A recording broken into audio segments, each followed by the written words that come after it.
చదువుకోని వాళ్ళు బహుశా 60 సంవత్సరాలు దాటిన వాళ్ళందరూ ఏదో ఒక మిషనరీ బడిలో చదివే ఉంటారు, మిషనరీ హాస్పిటల్లో పుట్టే ఉంటారు, మిషనరీ స్థాపించినటువంటి సంఘంలో రక్షించబడిన వారై ఉంటారు. ఎందుకంటే వారు మనల్ని ఎంతగా ప్రేమించారంటే వెలివేయబడినటువంటి జనాంగాన్ని వారు ఎంతో ప్రేమించారు. అంటే దేవుని ప్రేమను బట్టి వారు మనల్ని ప్రేమించి దేవుని సన్నిధిలో మనకు ఒక విలువను తెస్తారు. అసలు ప్రజలకు కొంతమందికి దేవుడు, మేము అయ్యో దేవుడు అని పిలుచుకోవడానికి మాకు దేవుడే లేరన్న పరిస్థితి నుంచి తండ్రి, అబ్బా, ప్రభు అని పిలుచుకునేటువంటి స్థితిని, స్థాయిని దేవుడు మనకి అనుగ్రహించాడు. అట్టి కృప దేవుడు ఎంత గొప్ప ప్రేమామయుడో.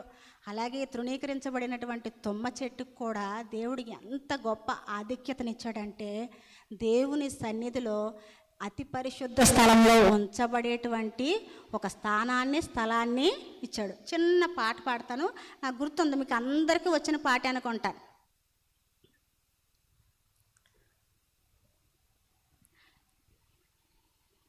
వాక్య భాగంలోకి వెళ్దాము, తర్వాత పాడతానండి, జ్ఞాపకం రాలేదు. ఇది మోషే హెబ్రీల కాలంలో ఈ మందసం అనేది వాళ్ళు ఎలాంటి వారు, గుడారాలు వేసుకుంటూ ఎక్కడ పడితే అక్కడ జీవించేటువంటి మనుషులు. ఎందుకంటే ప్రయాణం చేస్తూనే ఉన్నారు. వారితో కూడా ప్రభు ఉండాలి, వారితో కూడా మా దేవుడు మాతో ఉండాలని ఒక ఆలోచన. బైబిల్ ఎంతమంది తెచ్చారండి?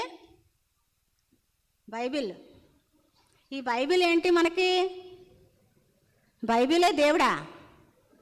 కాదు కదా.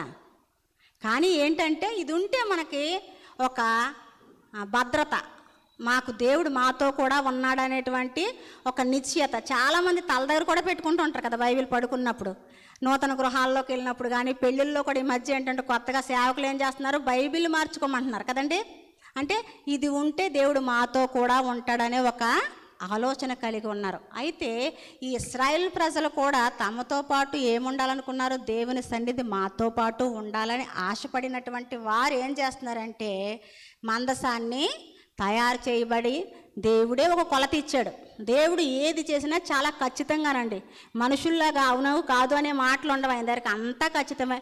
నీవు ఫలం తినదని ఏమవుతావు, నిశ్చయముగా చచ్చదవు. అంటే ప్రతిదానికి ఒక ప్రణాళిక, ఒక కొలత, ఒక సిద్ధాంతం అన్నీ దేవుడేంటి కరాఖండిగా చెప్తూనే ఉన్నాడు.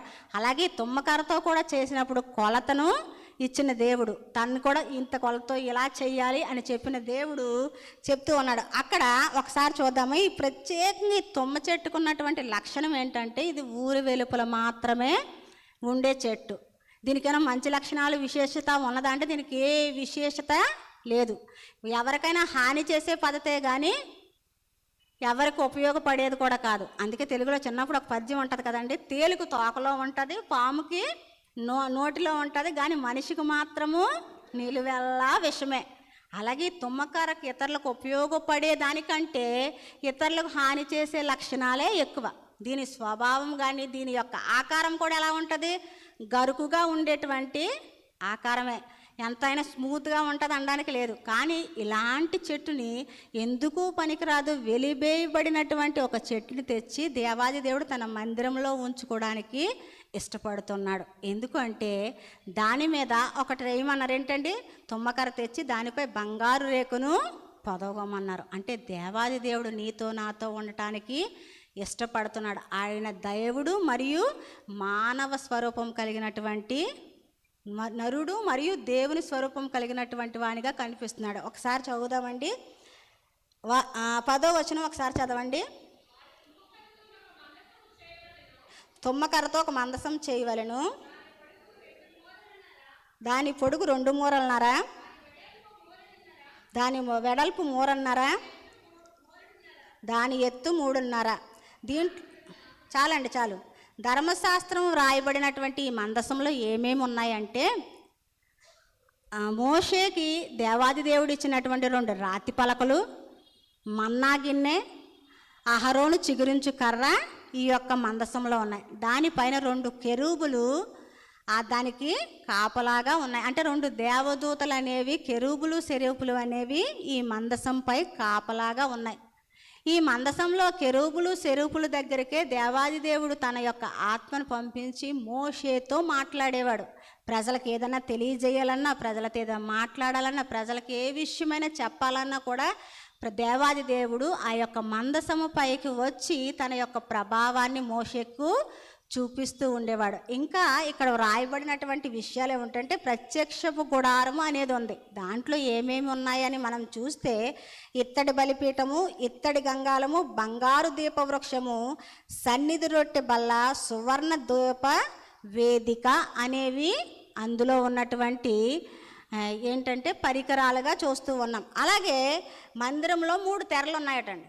ఏంటి? మొదటి తెర ఆలయ ముఖద్వారము దగ్గర ఉన్నది, రెండవ తెర ప్రత్యక్షపు గుడారము దగ్గర ఉన్నది, మూడవ తెర ఎక్కడంటే పరిశుద్ధ స్థలానికి అతి పరిశుద్ధ స్థలానికి మధ్యలో ఉన్నట్లుగా చూస్తూ ఉంటాం. కానీ దేవాదేవుడు నిన్ను నన్ను ప్రేమించి ఎక్కడి వరకు మనుషులు ఎక్కగలుగుతున్నారండి?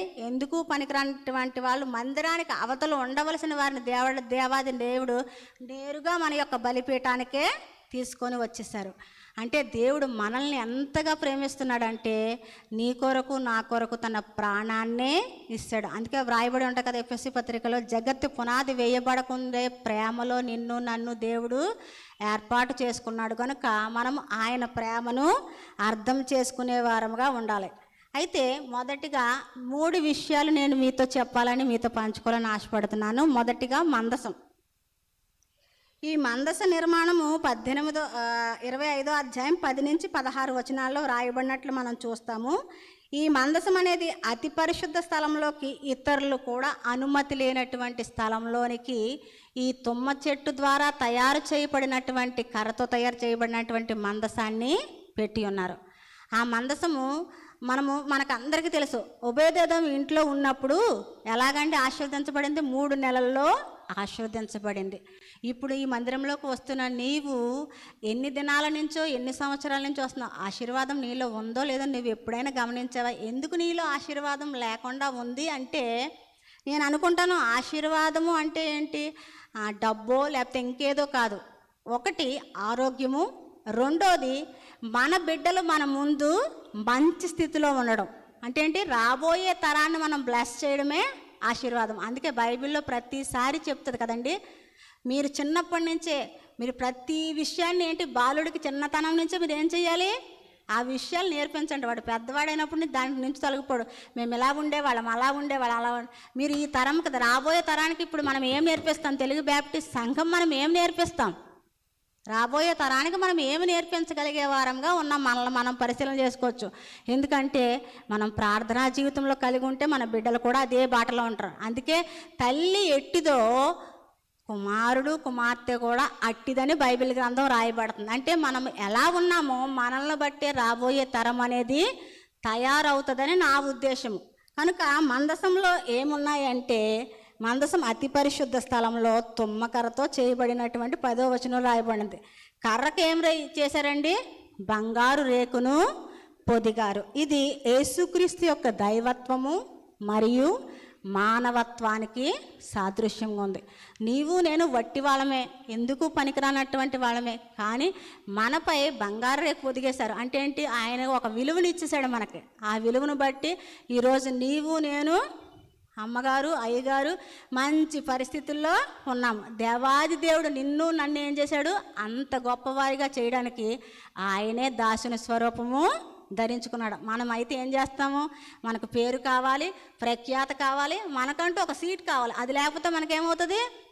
అయ్యో నామోషియే ఎలాగా అంటాం. ఒక్క నిమిషం ఏదైనా లేకపోతే వెంటనే మనం ఫీల్ అయిపోతాం. కానీ ఆయన ఏం చేస్తున్నాడు? నిన్ను నన్ను ప్రేమించాడు కనుక తన దాసుని స్వరూపం ధరించడానికి ఇష్టపడుతూ ఉన్నవానిగా చూస్తూ ఉంటాం. ఒకసారి చదువుదామండి. కరుణాపీఠం మందసంపై ఉన్నది. 17వ వచనం ఒకసారి చదువుదాం. మరియు నీవు మేలిమి బంగారముతో కరుణాపీఠము చేయవలను, దాని పొడుగు 2 మూడున్నర, దాని వెడల్పు 3.5. కరుణాపీఠం అనేది చెయ్యాలి అని వ్రాయబడింది. ఈ కరుణాపీఠం అనేది మోషేతో మాట్లాడేటువంటి స్థలము. ఈ స్థలంలోనికి దేవాది దేవుడు వచ్చి తన న్యాయమైనటువంటి పద్ధతిని, న్యాయమైనటువంటి సిద్ధాంతాన్ని మోషేకు నిత్యము తెలియజేసే ఉండే. ఒకసారి చదువుదామండి. కీర్తనల గ్రంథము 89 14వ వచనం చదువుదాము. కీర్తనల గ్రంథము 89 14వ వచనం. నీతి న్యాయములు నీ సింహాసనకు ఆధారములు,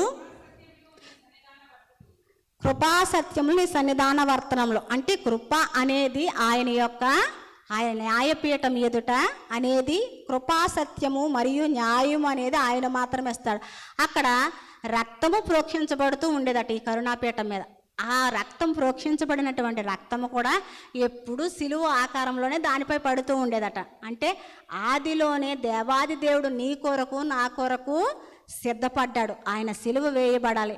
ఒక విచిత్రమైన విషయం ఏంటంటే ఈ తుమ్మకరతో చేయబడినటువంటి మందసంలాగే యేసుక్రీస్తు ప్రభువారు చివరి దినాల్లో సిలువ మ్రాను కూడా తుమ్మకర్రతో చేయబడిన మ్రానునే ఆయన మోసాడు. అంటే ఏంటి? దేవాది దేవుడు ఆది సంకల్పమే ముందుగా ప్రతిదీ. దేవుడు ఎంత గొప్పవాడంటే మనం ఎలాంటి వాళ్ళం అన్నీ చేసి పెళ్లి చేస్తాం, అంటే ఏమీ చేయకుండా పెళ్లి చేస్తాం. కానీ దేవాది దేవుడు ఎలాంటి వాడంటే మనకి ఏది కావాలో ముందే, మానవులు ఫస్టే సృజించలేదు కదండి. మొదటి రోజు మానవుని సృజించలేదు. ఎన్నో రోజు సృజించాడు? 6వ రోజు సృజించాడు. కాకపోతే మనుషులకి ఏం కావాలి?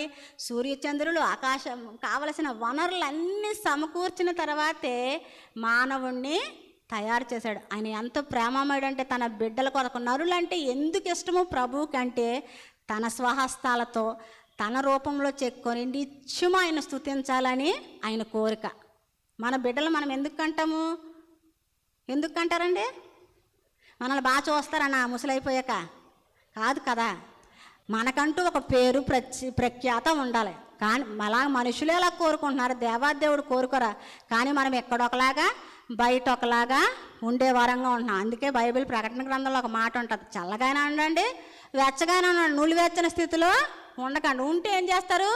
ఉమ్మి వేయబడతాము అని రాయబడి ఉండదు. కనుక మనం ఎక్కడ ఎలా ఉన్నామో అలాగే ఉండడానికి ప్రయత్నం చేసేవారిగా ఉండాలి. ఈ మందసము గురించి కృపా సత్యము న్యాయము అనేవి అన్నీ సమస్తము అక్కడ జరిగేవి. మోషేతో మాట్లాడడానికి, తన యొక్క ప్రజలందరినీ నడిపించడానికి మోషే ద్వారా అక్కడ మాట్లాడుతూ ఉండేది. రెండోదిగా చూస్తే గుడారము.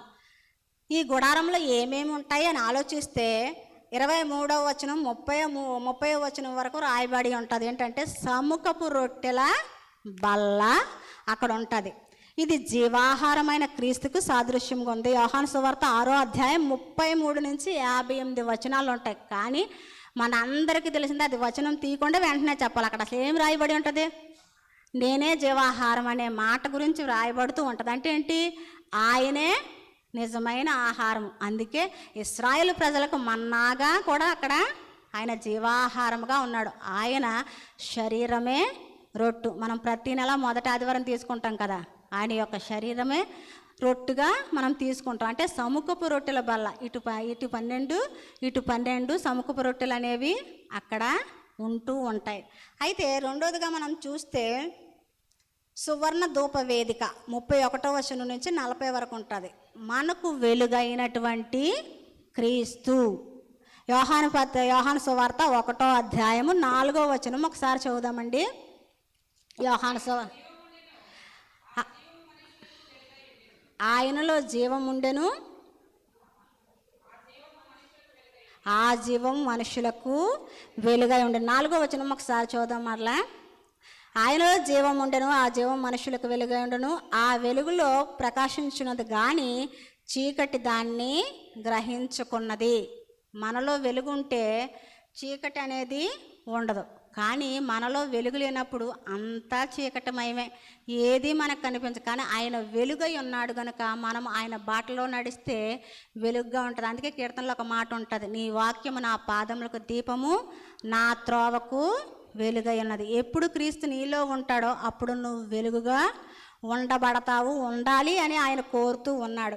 మూడోది చూస్తే సువర్ణ ధూప వేదిక 30వ అధ్యాయం 1 నుంచి 10 వచనాలు ఉంటుంది. మన విజ్ఞాపనకర్త అయిన క్రీస్తు. ఈయన ఎవరండి? మన కొరకు విజ్ఞాపన చేస్తున్నటువంటి క్రీస్తు. యోహాను సువార్త 17వ అధ్యాయము 1 నుంచి 26 వచనాలు వ్రాయబడి ఉంటుంది. యోహాను సువార్త 17వ అధ్యాయము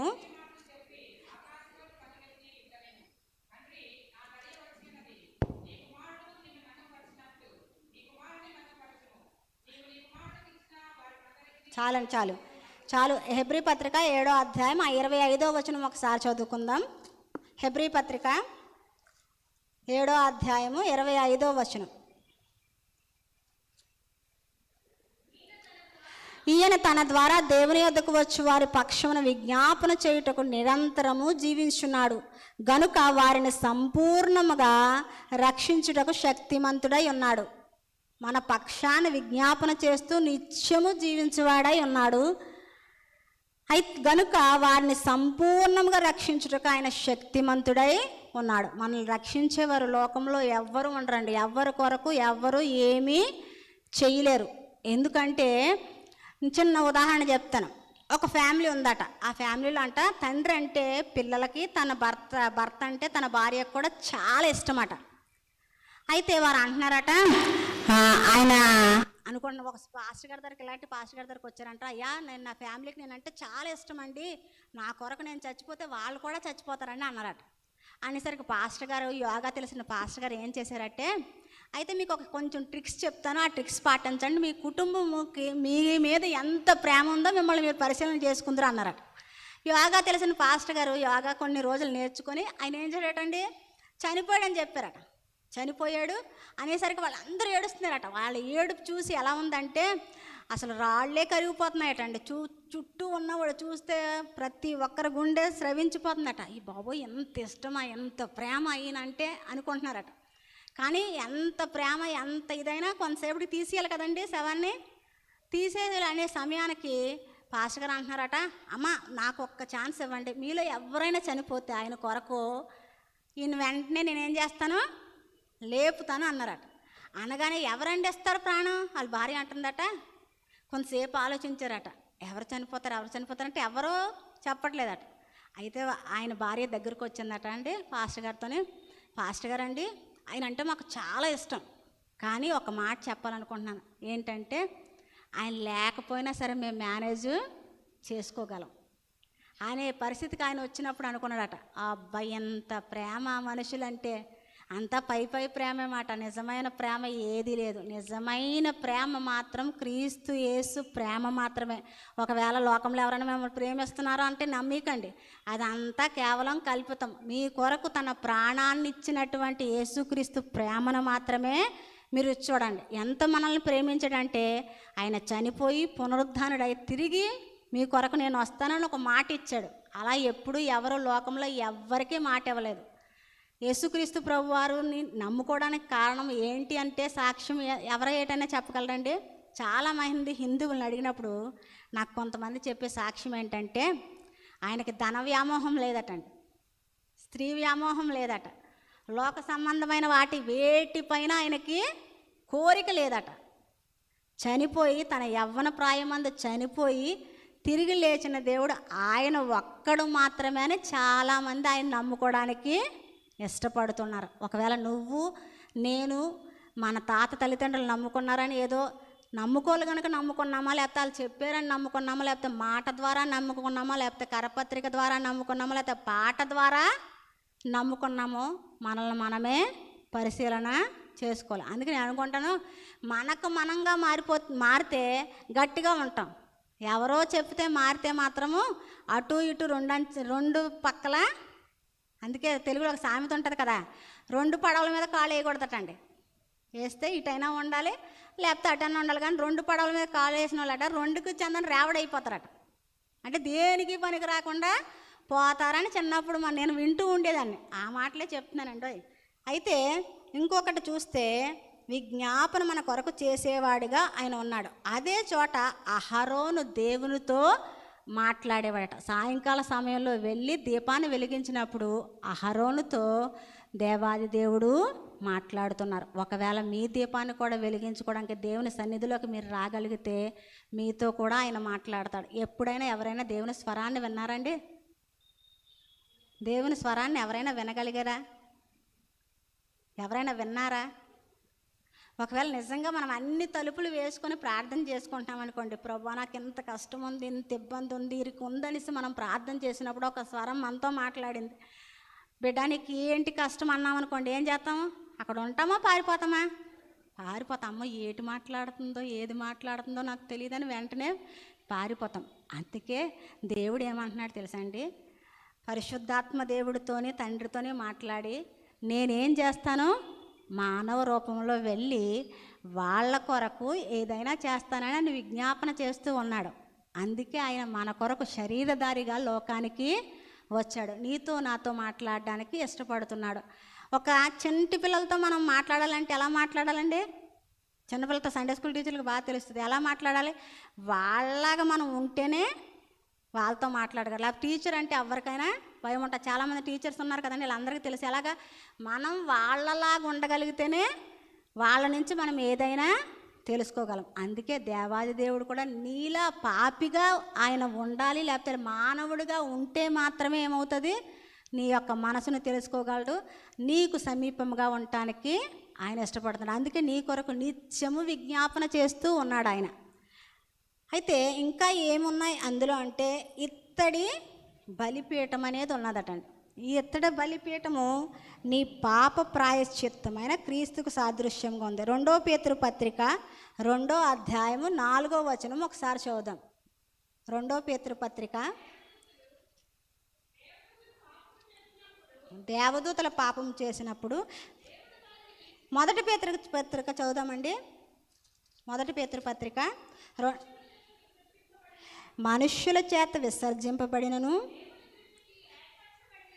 దేవుని దృష్టికి ఏర్పరచబడినదియు అమూల్యమును సజీవమైన రాయియగు ప్రభువునద్దకు వచ్చిన వారై యేసుక్రీస్తు ద్వారా దేవునికి అనుకూలమగు ఆత్మ సంబంధమైన బలులను నర్పించుటకు పరిశుద్ధ యాజకులుగా ఉండునట్లు మీరు సజీవమైన రాళ్ల వలె ఉండి ఆత్మ సంబంధమైన మందిరముగా కట్టబడుచున్నారు. మనం ఎలా కట్టబడాలంటండి? ఆత్మ సంబంధమైనటువంటి మందిరంగా కట్టబడాలి. ఈ 4 గోడల మధ్య ఇటుకల్లోనే ఏమీ లేదు. సంఘం అంటే, తెలుగు బ్యాప్టిస్ట్ చర్చ్ అంటే ఇది కాదండి, మనుషులే సంఘము. మన కొరకు ఏమి సాక్ష్యం వినపడుతుందో మనల్ని మనము పరిశీలన చేసుకోవాలి. అందుకే ఆత్మ సంబంధమైన రాళ్ల వలె కట్టబడాలి, కానీ ఈ ఇటుకల మీద పడినటువంటి రాళ్ల వలె మనం ఉండకూడదని మరి ఒకసారి జీవగ్రంథం మనల్ని హెచ్చరిస్తూ ఉంది. ఇంకేముంది అంటే గంగాళం ఉంది. పాపము నుండి మనల్ని పవిత్రముగా చేసేటువంటి క్రీస్తు. ఎఫెసీ పత్రిక అందరికీ తెలిసినటువంటి వాక్యమే. ఎఫెసీ పత్రిక 5వ అధ్యాయం 2వ వచనం ఒకసారి చదువుదాం. క్రీస్తు మిమ్మల్ని ప్రేమించి పరిమళ వాసనగా ఉండుటకు మన కొరకు తన్ను తాను దేవునికి అర్పణగాను బలిగాను అప్పగించుకొనెను. అలాగునే మీరును ప్రేమ కలిగి నడుచుకోండి. పాపం నుండి మనల్ని పవిత్రగా చేసినటువంటి దేవుడు మనల నుంచి ఏం కోరుకుంటున్నాడంటే మనము ఒకరినొకరిని ప్రేమించుకునే వారముగా ఉండాలి. ఎఫెసీ పత్రిక ప్రతి పెళ్ళిలో చదువుతారు కదండి, ఏమంటాడు? ప్రతి పెళ్ళిలోనే చదువుతారు, మనం ఒకరిని ప్రేమించుకోవాలి అంటారు. మనము కూడా ఎలా ఉన్నామంటే, జగత్తు పునాది అంటే క్రీస్తు మొదట మనల్ని ప్రేమించాడు కదండి. మనం ఏం చేసాము? క్రీస్తుని ప్రేమించలే, క్రీస్తే మనల్ని ప్రేమించి మన కొరకు ప్రాణం పెట్టాడు. కనుక మనము ప్రేమింప బద్ధులమై ఉన్నాం, ఒకళ్ళని ప్రేమింప బద్ధులమై ఉన్నాం. ఒకవేళ తన శరీరాన్ని ఎలాగైతే ప్రేమించుకుంటాడో ఒక మనిషి, అలాగే ఇతరులను కూడా ప్రేమించాలి. బైబిల్ అంతట్లో 2 ప్రాముఖ్యమైన విషయాలు ఏంటంటే, యెహోవా తప్ప వేరొక దేవుడు నీకు ఉండకూడదు అనే ఆజ్ఞ ఒకటి, నిన్ను వలె నీ పొరుగువాన్ని ప్రేమించాలి. నిన్ను వలె నీ పొరుగువాన్ని ప్రేమిస్తే అసలు ఈ కక్షలు వివాదాలు ఏవి ఉండవు కదండి. ఇంట్లోనూ కూడా, ఫ్యామిలీలో కూడా నన్ను నేను ప్రేమించుకున్నట్టు నా భర్తను ప్రేమించారనుకో ఎప్పుడు ఏ గొడవ ఉండదు. నన్ను ప్రేమించుకున్నట్టు నా బిడ్డలను ప్రేమించాననుకో ఏటి అనరు. అంతే కదా. అంటే మనం ఎలా ఉండాలంటే, మనల్ని మనం ఎలా ప్రేమించుకుంటున్నామో, మనల్ని మనం ఎలాగైతే ఇది చేసుకుంటామో, మనం ఇతరుల పట్ల కూడా అంతే ప్రేమ కలిగి ఉన్నప్పుడు ఏమీ ఉండదు. అందుకే మన ప్రియ మిషనరీలు వాళ్ళు ఎలా ప్రేమించుకున్నారో మనల్ని కూడా అలాగే ప్రేమించారు. కనుక తమ స్వదేశాలను, తమ యొక్క ప్రాంతాలను, తమ బిడ్డలను, తమ భార్యలను విడిచిపెట్టి మన మధ్య సువార్త పరిచర్య చేసి ఈ శ్రీకాకుళం నడిబొడ్డులో తెలుగు బ్యాప్టిస్ట్ సంఘాన్ని స్థాపించడానికి వారి యొక్క రక్తాన్ని కూడా ఇవ్వటానికి ఇష్టపడ్డారు. కానీ మనం ఏం చేస్తున్నాం? అన్నీ అమర్చిన దానిమేట ఏదో ఉందిలేండి సామెత, చెయ్యేసినట్టు మనం అన్నీ చేసిన తర్వాత మనము గొప్పవారం అవ్వాలనుకుంటున్నాం. కానీ ప్రతి కన్నీటికి మనం ఏం చేయాలి? లెక్క చెప్పాలి. వారు ఎంతో ప్రార్థపడ్డారు. నేను అనుకోండి శ్రీకాకుళం ప్రాంతం అంటే నాకు చాలా ఇష్టం. ఎందుకంటే మంచి కవి సార్వభౌములైనటువంటి పురుషోత్తం చౌదరి గారు జన్మించిన స్థలం, ఈ స్థలంలో తిరిగారు. ఆయన రాసిన పాటలు, ఆయన చేసినటువంటి ప్రార్థన, ఆయన అనేక మందితో తన సొంత వారితోనే వెలివేయబడినటువంటి స్థితిలో కూడా ప్రభువుని నమ్ముకున్నారు. అసలు ప్రభువే తెలియనటువంటి ఈ యొక్క ప్రాంతం, ఇప్పటికీ ఇంత హిందూయిజం ఉన్నటువంటి ఈ ప్రాంతంలో కొన్ని వందల సంవత్సరాల క్రితము ఆయన నమ్ముకొని ప్రభువును తన సొంత రక్షణగా అంగీకరించి అనేక ప్రాంతాలు తిరిగి సువార్త చెప్పి అనేకలను క్రైస్తవులుగా చేశారు. కానీ మనం ఏం చేస్తామండి?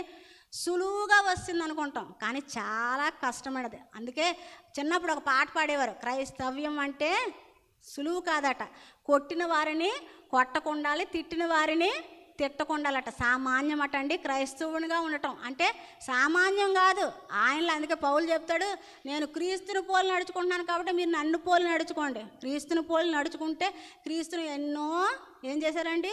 ఆయన పైన ఉమ్ము వేశారు, ఆయన కోడాలతో కొట్టారు, అన్నీ చేశారు. అయినా సరే ఏం చేశారు? ఆయన సహించుకున్నాడు. తండ్రి వీరు ఏం చేస్తున్నారో వీరు ఎరుగురు, వీరిని క్షమించు అంటే అప్పటికి మనల్ని ఏం చేస్తున్నాడు? చిన్నపిల్లలుగానే చూస్తున్నాడు. చిన్నపిల్లలు ఏం చేసినా ఏమంటామండి మనం? వాళ్ళకి ఏం తెలియదండి, ఆ పిల్లలు చిన్నపిల్లలు అంటారు. మనల్ని కూడా దేవాది దేవుడు అలాగే అంటారు, తండ్రి వీరు ఏం చేస్తున్నారో వీరికి తెలియదు కనుక వీరిని క్షమించమని ప్రాధేయపడ్డా. ఆయన చిన్న కోపం చూపించుంటే ఏముందరండి?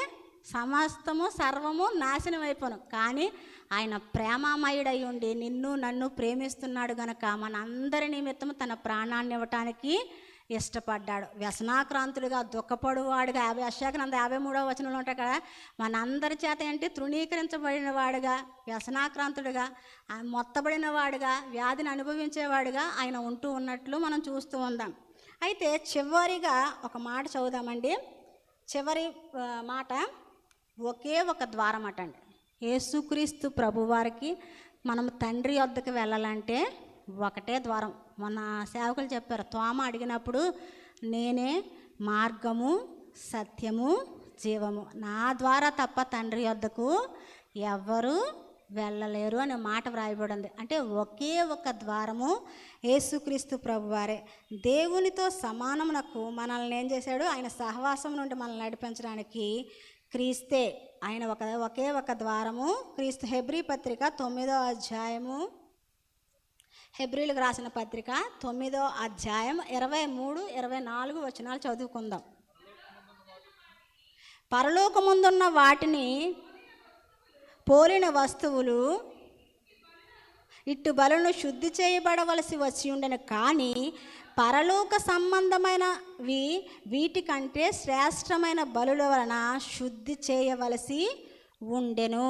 అందువలన నిజమైన పరిశుద్ధ స్థలమును పోలి హస్తకృత్యములైన పరిశుద్ధ స్థలంలో క్రీస్తు ప్రవేశింపలేదు, కానీ ఇప్పుడు మన కొరకు దేవుని సముఖమందు కనబట్టుకు పరలోకమందే ప్రవేశించును. అందుకే కొరింథీయులు రాసిన పత్రికలో ఉంటుంది, నీ యొక్క హృదయమే దేవుని యొక్క ఆలయమై ఉన్నది కనుక ఆయన ఏం చేస్తున్నాడు? నేరుగా పరిశుద్ధ పరలోకమందే ప్రవేశించెను. మనం అనుకుంటాము పరలోకమునకు పరలోక రాజ్యము అనేది ఒకటేనా? రెండు వేరువేరండి. పరలోకము పరలోక రాజ్యము వేరువేరు కదా. పరలోక రాజ్యం మీ ఎదుటే ఉందటండి. ఏంటి? సంఘమే పరలోక రాజ్యం. ఇక్కడ గోధుమలు ఉంటాయి, గురుగులు ఉంటాయి, అన్నీ ఇక్కడే ఉంటాయి. ప్రతీదీ సంఘాన్ని పోల్చే దేవుడు మాట్లాడుతున్నాడు. యేసుక్రీస్తు ప్రభువారు ఏది చెప్పినా ఉపమాన రీతిగా సంఘాన్ని చూసే చెప్తూ ఉన్నాడు. మీలోనే అన్నీ ఉన్నాయి, మీరే ఏం చేయాలి? పెరగండి. సమయం వచ్చినప్పుడు దేవుడే చూసుకుంటాడు. చేట ఆయన చేతిలో ఉంది, ఆయనే జల్లించగలిగేటువంటి సమర్థుడు. మనుషులు ఎవడో తీర్పు తీర్చడానికి నువ్వు ఎలాగ మనుషుల్ని ఏ విషయంలో నువ్వు నిందిస్తున్నావో, నువ్వు ఏ విషయంలో బాధ పెడుతున్నావో ఆ విషయంలో నువ్వు నేరస్తుడు. అంటే ఏంటి? అయ్యో అతను బాలేదే, ఇతను బాలేదనుకుంటాం, కానీ మనం ఎలా ఉన్నాం అనేది మనము చూసుకోము. కనుక ఇతరులను నిందించేటువంటి స్థితి మనదైతే కాదు. అందుకే ప్రభువారు అంటున్నాడు, ఒక మాట చెప్తున్నారు, పరలోకమందున్న వాటిని పోలిన వస్తువులను బట్టి బలుల వలన శుద్ధి చేయబడి ఉండను, కానీ పరలోక సంబంధమైన వీటికంటే శ్రేష్టమైన బలుల వలన శుద్ధి చేయబడవలసి ఉన్నది. లోక సంబంధాల వల్ల, ఆచారాల వల్ల, వాటి వల్ల మనం శుద్ధి చేయబడం. కానీ పర సంబంధమైన ప్రతి వాటి వలన మనల్ని మనము శుద్ధి చేసుకోవాలి. దేవుని జీవగ్రంథం చదవాలి, నిత్యము ప్రార్థన చేయాలి, దేవునికి సంబంధించిన వాటి వరకు మనము ప్రయాసపడాలి. దేవుని సువార్త అంటే ఇష్టపడాలి, దేవుని పనులంటే ఇష్టపడాలి. మనకి అందుకే ఒక మాట ఉంటుంది సువార్తల్లో, బలా నమ్మకమైన మంచి దాసుడు అని ఎప్పుడు అంటాడండి? మనం కొద్ది వాటిలో నమ్మకంగా ఉన్నప్పుడు మాత్రమే, మనకి ఇవ్వబడినటువంటి పనిలో మనం ఏం చేయాలి? నమ్మకంగా ఉన్నప్పుడు మాత్రమే మనకేమైనా తలాంతులు ఇచ్చాడా? వాటిని రెట్టింపు చేసుకోండి. మీకు పాడే తలాంతి ఇచ్చాడా? పాడండి. ప్రార్థించే తలాంతి ఇచ్చాడా? ప్రార్థన చేయండి. మీకు వాక్యం నిలవబడి వాక్యం చెప్పగలిగే స్థితి మీకు ఉందా? చెప్పండి. ప్రభు మీకు ఎందులో వాడుకుంటే అందులో ప్రభువు కొరకు మాత్రమే వాడబడండి. ఇక్కడ మనుషులు ఏదో అనుకుంటారు, ఏదో చేస్తారు, అసలు మనుషులనే చూడకండి. దేవుని పని విషయంలో మాత్రము మనుషుల్ని మెప్పించవలసిన అవసరం అయితే లేదు. దేవుని కొరకు ఆఖరికి సజీవ యాగంగా మీ ప్రాణాల సైతం ఇచ్చినా కూడా ఆయన దాన్ని బలా నమ్మకమైన మంచి దాసుడా అనిపించుకునేటువంటి స్థితిని మీకు అందరికీ కల్పిస్తాడు. రెండోదిగా చూస్తే కొరింథీయులకు రాసిన పత్రిక మత్తయి సువార్త 7వ అధ్యాయము 5వ వచనం ఒకసారి చదువుదామండి. మత్తయి సువార్త 7వ అధ్యాయము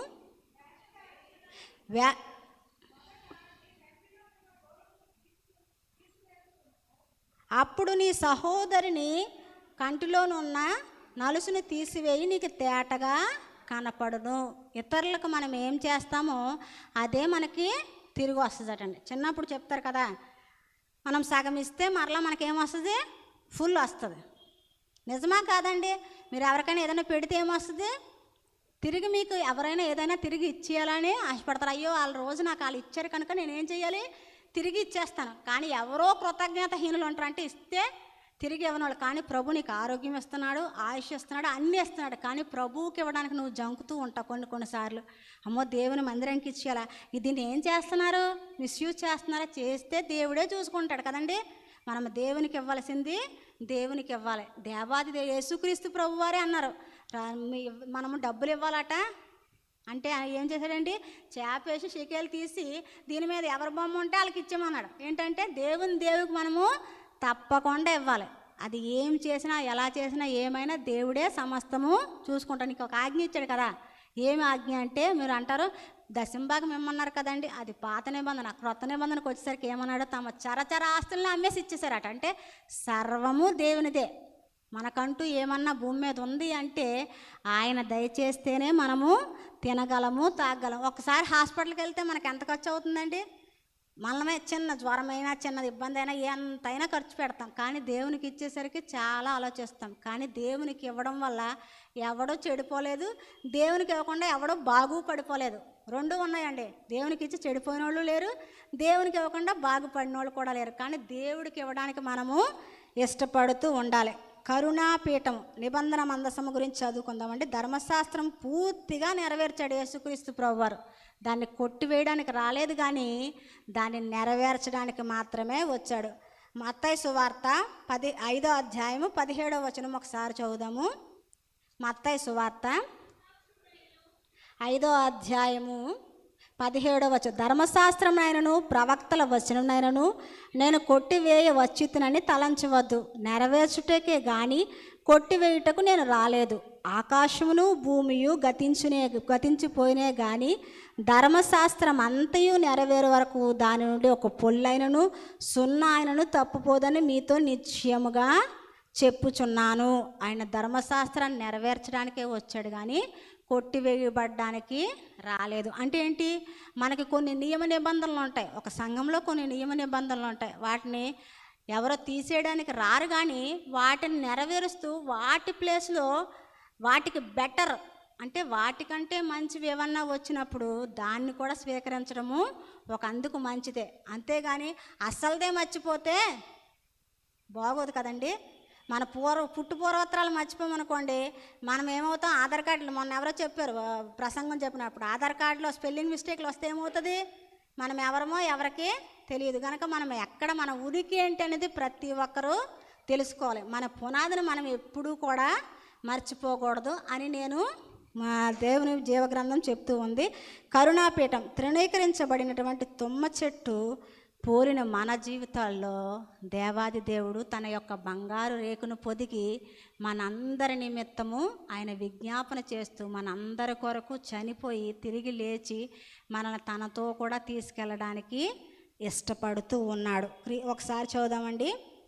1 యోహాను పత్రిక 2వ అధ్యాయము 2వ వచనం చదువుకుందాం. 1 యోహాను పత్రిక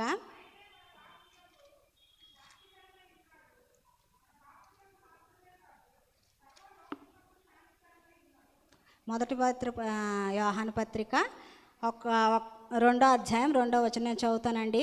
ఆయనే మన పాపములకు శాంతికరమై ఉన్నాడు. మన పాపములకు మాత్రమే కాదు సర్వలోకమునకు శాంతికరమై ఉన్నాడు. అంటే ఏంటి? యేసుక్రీస్తు ప్రభువారు అల్లరికి కర్త కాదు, అవునా కాదండి? ఆయన అల్లరికైతే కర్త కాదు, శాంతి సమాధానాలకే కర్తయ్య అన్నాడు. మనకు మాత్రమే శాంతి సమాధానం కాదు, ఇతరులకు కూడా శాంతిని అనుగ్రహించడానికి నా శాంతినే మీకు అనుగ్రహిస్తున్నాను అంటున్నారు. కానీ మనుషులని ఆదికాండలో రాసినట్టు ఆయన అందరినీ చాలా మంచిగానే సృజించాడు. కానీ వారు ఏం చేస్తున్నారు? వివిధ తంత్రాలు కల్పించుకుంటున్నారు. మన వాళ్ళు కూడా తక్కువేం కాదు. ఎక్కడ ప్రకటించాలో అక్కడ మానేసి ఎక్కడ ప్రకటించకూడదు అక్కడ ప్రకటించడానికి ఇష్టపడుతున్నారు కదండి. నేను అంటాను, మొదట మన ఇల్లు కరెక్ట్గా ఉంటే మనం ఎక్కడికైనా వెళ్ళి చెప్పగలం. అంటే మనం కరెక్ట్గా ఉంటే మనం ఎక్కడికైనా వెళ్ళి చెప్పగలం. అంటే వేరే ఎవరినో బాగు చేద్దామని మనం అనుకున్న కంటే మనల్ని మనం మొదటగా బాగు చేసుకుంటే బాగుంటుంది. అంటే మనం రోగంతో ఉండి ఇంకో రోగికి సలహా ఇచ్చామనుకోండి, ఏం చేస్తాడని ఇదే పూర్తిగా తగ్గలేదు నాకేటి చెప్తామంటారు. అంటే ఏంటి? మనం ఎలాగా మనల్ని మనం ముందు పరిశీలన చేసుకొని ఇతరులకి మనము చెప్పగలం. మన యొక్క సాక్ష్యమే, మన జీవితమే ఇతరులకు సాక్ష్యం అండి. కొత్తగా ఏమీ చెప్పక్కర్లేదు. మనం వెళ్ళి సువార్తకి వెళ్ళి యేసుక్రీస్తు ప్రభువు నిజమైన రక్షకుడు అలా ఇలా అని ఏమీ చెప్పవసరం లేదు. వాళ్ళకి అన్నీ తెలుసు. ఎందుకంటే వేదాల్లో ఉంటుంది. వేదాల్లో ఉన్న దేవుడే మన దేవుడు. ఒక కన్యక గర్భవతి కుమారుని కంటదా, ఆయనకి ఇమ్మానుయేలు అని పేరు పెడతారని ఆయనకు తెలుసు. ఒక రక్తము ఎక్కడైతే ప్రోక్షించబడుతుందో అక్కడ మనిషి పాపాల నుంచి విముక్తికి చెందుతాడని వారికి తెలుసు. మనం చెప్పకముందే ఋగ్వేదాలు యజుర్వేదాలు అన్ని వేదాలలో ఉన్నది అందరికీ తెలుసు. కానీ యేసుక్రీస్తు ప్రభు వారికి దగ్గరికి రావాలంటే గట్స్ కావాలి. మనమంటే మన తల్లిదండ్రులు నమ్మేసుకున్నారు కాబట్టి మనం వచ్చేసి ఉంటామేమో, కానీ ఈయన దగ్గరకు వస్తే ఈయన ఎలా జీవించాడో అలా జీవించాలని వారికి భయం. అబద్ధాలు చెప్పకూడదు, ఇతరులను ఏమనకూడదు, అంటే అంత నియమ నిబంధనలతో కూడినదై ఉంటుందని వారికి భయము. కానీ మనకైతే ఆ భయము లేదు. కలెక్టర్ తండ్రి అయితే ఎవరికి భయం అండి? పిల్లలకు భయం వేస్తా. మా నాన్నని ఈజీగా వెళ్ళిపోతారు. అది కాన్ఫరెన్స్ అవ్వచ్చు, ఇంకేదైనా అవ్వచ్చు, మా నాన్న వెళ్ళిపోతారు. ఇప్పుడు క్రిస్టియన్గా 4 పిల్లలకి ఏమనుకుంటారు? అందరికీ మాస్టర్, కానీ ఆయన పిల్లకి మాస్టర్ ఏంటి? భయం ఉండదు. అలాగే మనకు భయం లేదు దేవుడు అంటే. కానీ జాగ్రత్త, ఆయన ఎంత ప్రేమామయుడో అంత కోపించే దేవుడు కనుక ఆయన భయంకరుడు. ఒక్క మాట బైబిల్లో ఉంటుంది, ఆయన భయంకరమైనటువంటి నామం ఆయనకు ఉంది. నిన్ను ఎంత ప్రేమిస్తున్నాడా? అందుకే పాపిని ప్రేమిస్తాడు, పాపాన్ని ద్వేషిస్తాడు. పాపి అని నేను ఒప్పుకుంటే నిన్ను క్షమిస్తాడు, కానీ పాపానికి తగిన శిక్షణ మాత్రం నువ్వు ఇక్కడే అనుభవించాలి. నేను అనుకుంటాను ఎక్కడో అక్కడికి వెళ్ళాక తీర్పు అనుకుంటాను, కానీ ఎక్కడో కాదండి, ఇక్కడే వెంటనే వస్తుంది. మనకి ఎక్కడో ఏదో కాదు, వెంటనే మనం చేసిన దానికి ప్రతిఫలాన్ని భూమి మీద అనుభవించిన తర్వాత ఎక్కడికి. నేను అనుకుంటాను మంచోళ్ళు ముందు చనిపోతారు, మనం ఎందుకు విడిపడుతున్నామని ఆలోచిస్తే మంచోళ్ళు కరెక్ట్గానే ఉండుంటారు, అందుకే తీసుకెళ్ళిపోతున్నాడు. మనం ఏది గ్రహించాలి?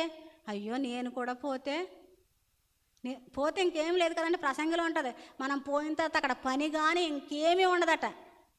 ఏది చేయాలన్నా మంచైనా చెడైనా మార్పు అయినా ఏదైనా ఇక్కడే. మీరు ఎవరినైనా క్షమించాలనుకున్నారు ఇప్పుడే క్షమించండి. రేపు మీరైనా ఉండకపోవచ్చు, అవతల వాళ్ళైనా ఉండకపోవచ్చు. అప్పుడు అనుకుంటాం అయ్యో మేము క్షమించలేకపోయాం. నిన్న ఒక మాట చెప్పారు జయలలిత గారు, నాకు అర్థమైంది ఏంటంటే, మేరీతో నేను కలిసి ఒక ఫోటో తీసుకోలేకపోయాను అన్నారు. అంటే ఏంటి? చేద్దామనుకున్నా కూడా చేయలేకపోతే జీవితకాలం మనం ఏం చేయాలి? బాధపడాలి. కనుక ఇప్పుడే దేవుల్లో వాయిదాలు లేవటండి. యేసుక్రీస్తు ప్రభులో ఏం లేవు, వాయిదాల పద్ధతి లేదు. ఈ రోజే నేడే అనబడని ఈ రోజే ఏది చేయాలన్నా, నువ్వు క్షమించబడాలన్నా, ఒకళ్ళకి పాపంగా ఉన్న పాపాన్ని ఒప్పుకోవాలన్నా, ఇతరులను ప్రేమించాలన్నా, ఇతరులను శిక్షించాలి, ఏదైనా ఈ రోజే. కనుక ఈ రోజే నువ్వు ఏది చేయటానికైనా సిద్ధపడాలి అని చెప్తున్నాడు. తుమ్మకర్ర వంటి వెలివేయబడినటువంటి మన జీవితాల్లో దేవుడు ఏం చేస్తున్నాడు? ఒక గొప్ప అవకాశాన్ని దయచేశాడు. ఎందుకంటే నేరుగా తండ్రి అబ్బా అని పిలవటానికి మోకాళ్ళు వేసి ప్రార్థన చేసి వచ్చండి. మనం ఎక్కడా బలిపీఠం దగ్గర అసలు ఆ అర్హతే మనకు లేదు. కానీ అర్హమైన పాత్రగా, విలువైన పాత్రగా, ఎందుకు పనికిరానటువంటి మనల్ని దేవాది దేవుడు తన స్వరక్తం ఇచ్చి సంపాదించినటువంటి సంఘంలో నిన్ను నన్ను చేర్చుకున్నాడు కనుక దానిని బట్టి కృతజ్ఞత కలిగి మనం ఏం చేయాలి?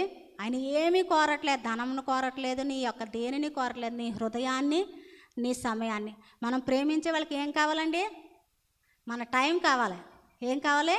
టైం. వాళ్ళతో ఎక్కువసేపు గడపడానికి ఇష్టపడుతుంటారు. దేవాది దేవుడు కూడా నిన్ను ప్రేమించాడు కనుక ఏం కోరుకుంటాడంటే నువ్వు నాతో సమయాన్ని గడపడానికి ఇష్టపడు అని కోరుతూ ఉన్నాడు. కనుక మనం కూడా దేవునితో ఎక్కువ సమయాన్ని గడపడానికి ఇష్టపడే వారంగా ఉండాలి. పాట చెప్పాను కదండి, గుర్తొచ్చింది. ఊరి బయట పూర గుడిసెలో పడియున్న మమ్ములను, ఊరి బయట పూర గుడిసెలో పడియున్న మమ్ములను గుడిలోన నిలబెట్టితివి, గుడిలోన నిలబెట్టితివి, దైవత్వము చూపించితివి, ప్రేమగల దేవుడవయ్యా, పేదలింట పుట్టితివయ్యా. ఆయన దేవాది దేవుడై ఉండి పరలోకంలో అంత వైభవాన్ని విడిచిపెట్టి నీ కొరకు నా కొరకు ఒక మానవుడు చేసిన చిన్న తప్పిదమును బట్టి తానే మానవునిగా ఈ లోకముకు వచ్చి కడపటి ఆదాముగా నీ కొరకు నా కొరకు శిలువ మీద తన ప్రాణాన్ని, తన రక్తపు చివరి రక్తపు బొట్టు వరకు నీ కొరకు నాకు కొరకు కాచి ఆయన ఒక మాట అంటాడు, మీరు నా కోసం ఏడవద్దు, మీకోసం మీ పిల్లల కోసం ఏడవండి. మనం ఏడుద్దాం, మన పరిస్థితి ఎలా ఉందో, మన స్థితి ఎలా ఉందో, రాబోయే తరంలో మన బిడ్డల పరిస్థితి ఎలా ఉందో, మనల్ని బట్టి మన బిడ్డలు ఏం నేర్చుకోగలుగుతున్నారో అనే విషయాన్ని మనందరము మనము పరిశీలన చేసుకుందాం. దేవుడిచ్చిన పరిశుద్ధ వాక్యాన్ని మనం వెనుకట్లో దీవించి ఆశీర్వదించును గాక. చిన్న ప్రార్థన చేసుకుందాం. సర్వశక్తిమంతుడు, సర్వాధికారి, సర్వకృపానిధి, సర్వ సంపదలు గణవన మా ప్రియ పరలోకపు తండ్రి, నీకు వందనాలు చెల్లించుకుంటున్నాం. గొప్ప దేవుడు, అద్భుత కార్యాలు చేసే దేవుడు, ఆశ్చర్య కార్యాలు చేసే దేవుడు అయ్యా. మా జీవితాలలో ప్రభువా నీవు తృణీకరించబడి వెలివేయబడి మా కొరకు నాయన శిలువ మరణము పొంది మమ్మల్ని ప్రేమించి ప్రభా మేము మంచి స్థితిలో ఉండాలని తిరిగి నీవు వచ్చినప్పుడు ప్రభా వధువు సంఘముగా నాయన నీ ద్వారా ఎత్తబడే వారంగా ఉండాలని ప్రభా ఆశిస్తున్న దేవా నీకు వందనాలు చెల్లించుకుంటున్నాను. నేను ఎట్టి స్థితిలో ఉన్నానో ప్రభా, నా పరిస్థితి ఏంటో ప్రభా, నేను ఎలా ఉంటున్నానో ప్రభా, నీ కోసం ఏడవక నిత్యము సంతోషించేవారుగా ఉంటకు సహాయం చేయి నాయన. ఈ 40 దినాలలో ప్రభా మా జీవితంలో ఎన్నో నాయన శ్రమ దినాలు చూసి ఉన్నాం ప్రభా. నాయన ఏ మార్పు మా జీవితంలో లేకపోతే ప్రభా ఈ 2025 సంవత్సరం మాకు ఎందుకు ఇచ్చావో నాయన, ఒక్కసారి నేను స్తుతించుటకు ప్రభా నన్ను నేను పరిశీలన చేసుకోవడానికి నువ్వు నాకు ఈ సమయాన్ని ఇచ్చేవేమని నమ్ముచున్నామయ్యా. ఈ 2025 సంవత్సరంలో ఎవరి ద్వారా నీవు మాతో మాట్లాడన్నావు ప్రభా, ఏ మాట మమ్మల్ని తాకనై ఉన్నదో ప్రభా, ఏ మాట ద్వారా నువ్వు మాతో మాట్లాడుతున్నావో ప్రభా నాయన. నిత్యం మేము విన్నాము, ఎన్నోసార్లు ఈ బలిపీఠం గురించి మేము విని ఉంటాము, ఈ మందసం గురించి మేము విని ఉంటాం, ఈ తుమ్మ చెట్టు కొరకు మేము ఎన్నోసార్లు విని ఉంటాము. కానీ ప్రభా మా జీవితాలలో ప్రభా నువ్వు చేసినటువంటి త్యాగాన్ని మేము నాయన ఆ ఒక్క క్షణమే జ్ఞాపకం చేసుకుని పరితాపం చెందేవారుగా ఉంటున్నాం, కానీ పశ్చాత్తాపడని వారిగా ఉంటున్నాం ప్రభా. పశ్చాత్తాపడే జీవితాన్ని మాకు దయచేయమని అడుగుతున్నాం. దావీదు పశ్చాత్తాపడి ఉన్నాడు ప్రభా, నీ హృదయానుసారుడుగా ఉన్నాడు ప్రభా. మేము ప్రభా నీ హృదయానుసారులుగా ఉండటానికి నీ కృప చూపించమని అడుగుచున్నాం. అయా మాలో ఏ దోషం ఉందో, ఏ పాపం ఉందో తెలియకే ప్రభా చేస్తున్నామయ్యా. తెలియక చేసే ప్రతి పాపమును నువ్వు జ్ఞాపకం చేసుకునే దేవుడు కాదయ్యా. అయ్యా తెలిసి చేశాను ప్రభా, ఆయన నువ్వు క్షమించే దేవుడు అయ్యా. నాకు ఒక్క అవకాశాన్ని ఇమ్మని నాయన యేసుక్రీస్తు ప్రభు వారు తండ్రి అయిన దేవుడిని అడుగుచున్నాడు. ఈ ఒక్క మారే, ఈ ఒక్కసారికే ఉంచు నాయన. రాళ్ళు ఏరుతాను, నీళ్లు పెడతాను, ఆ చెట్లను ఫలించినా సరే ఫలించకపోని ఎడల ప్రభా అప్పుడు ఆలోచిద్దామన్నట్లుగా ప్రభా ఈ సంవత్సర కాలంలో నా జీవితంలో నువ్వేమి చేయనై ఉన్నావో ప్రభా ఒక్కసారి నన్ను నేను జ్ఞాపకం చేసుకోవడానికి నీ కృప చూపించమని అడుగుతున్నానయ్యా. పరిశుద్ధుడు, ప్రేమ, నమ్మకం కలిగిన మా ప్రియ పరలోకపు తండ్రి, నీకు వందనాలు చెల్లించుకుంటున్నామయ్యా. గొప్ప దేవుడు, అద్భుత కార్యాలు, ఆశ్చర్య కార్యాలు మా జీవితంలో చేసిన దేవానికి వందనాలు. నువ్వు గొప్ప దేవుడు అని నీ పాదంలో చెంతకు వస్తున్నాం. సమస్తం ఎరిగిన దేవుడు, ఏది ఎప్పుడు ఎలా చేయాలో తెలిసిన దేవుడు అయ్యా. మనుషుల జ్ఞానం ఒట్టిదయ్యా. నువ్వు జ్ఞానవంతుడు, సర్వాధికారివి, సర్వకృపానిధివైన దేవా, మా జీవితాల్లో గొప్ప మార్పును దయచేసి నాయన నీకు అతి సమీపంగా ఉండడానికి కావాల్సిన నీ కృపను చూపించమని అడుగుచున్నాం. విత్తబడిన వాక్యాన్ని వృధా కాక నీరు కట్టి ఫలించమని అడుగుచున్నామయ్యా. 30దంతలుగా 60దంతలుగా 100దంతలుగా ఫలించేసి మాలో ఏమన్నా నాయన మేము సరి చేసుకోవలసినవి ఉంటే సరి చేయబడ్డానికి నీ కృప చూపించమని త్వరలో రానటువంటి యేసుక్రీస్తు అతి పరిశుద్ధ నామంలో అడిగి వేడుకొనుచున్నాము తండ్రి, ఆమేన్. నాకు అవకాశం ఇచ్చినటువంటి సేవకులకి మరియు సంఘ పెద్దలకి, ప్రత్యేకించి కూడి వచ్చిన ప్రతి ఒక్కరికి నా యొక్క వందనములు తెలియజేసుకుంటున్నాను.